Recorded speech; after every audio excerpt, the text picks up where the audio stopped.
Today is the final day of the Supreme Court's term, and it's already turning out to be a big day. A huge one. Just moments ago, the judges released a decision that affects birthright citizenship. The Supreme Court has limited federal judges' ability to pause nationwide policies. Joining us now, attorney and constitutional law expert Robert McWhirter. A big morning, Robert. Thank you for being with us. Yes, it is. Yeah, this is huge. The Supreme Court's decision is essentially going to allow President Trump to end birthright citizenship in some parts of the country for now as legal challenges continue. Well, perhaps, but I think they want to send that issue back to have it be decided. The opinion was a little equivocal and really didn't deal with birthright citizenship. It was much more centered on this nationwide injunction issue and whether federal courts have the power to end to stop any kind of thing going on from whatever administration. But the merits of birthright citizenship is actually not even really being heard yet.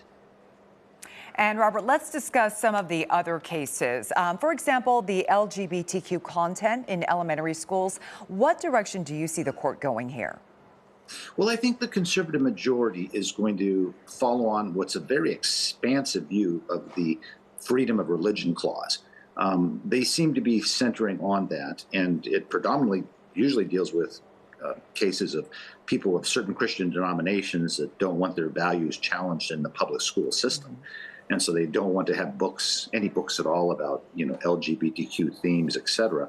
And it really brings the whole question about what is society, what's the proper thing to present in society for everybody when you have little groups with individual religious beliefs.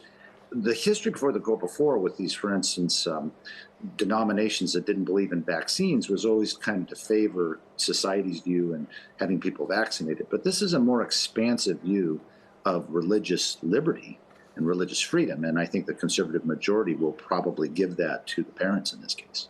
There are several other rulings that we are waiting on this morning. Talk about which ones of those you feel are most important and what you're waiting to hear.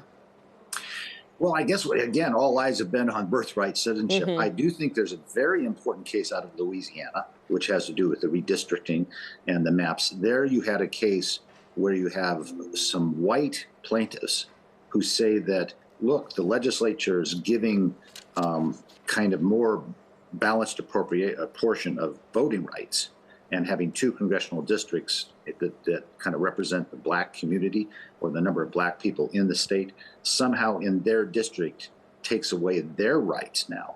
And what it's doing is following on this court's idea that the 14th Amendment kind of applies to white people too, not just what it was intended to do, which was racial equality for everybody.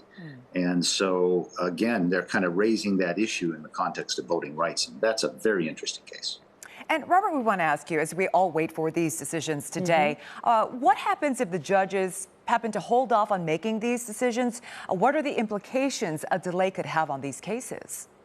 Well, everything sits around. I mean, I'm one of these guys who, some people get into their NFL draft stuff. I'm the one who's looking at the Supreme Court.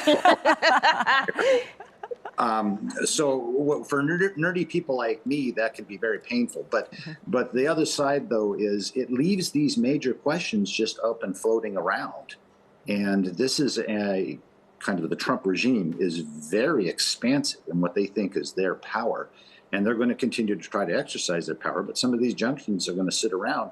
And really, there's no real decisions on a lot of these merits. When you're talking about injunctions, you're not talking about the merits, for instance, of birthright citizenship and whether it should apply or not, or whether Donald Trump is right or not. You're just talking about the power of the courts to exercise their job. Yeah, and you've stressed that multiple times, that we haven't gotten to the merits of birthright citizenship and whether or not this will be constitutional. So what do you think happens next from here?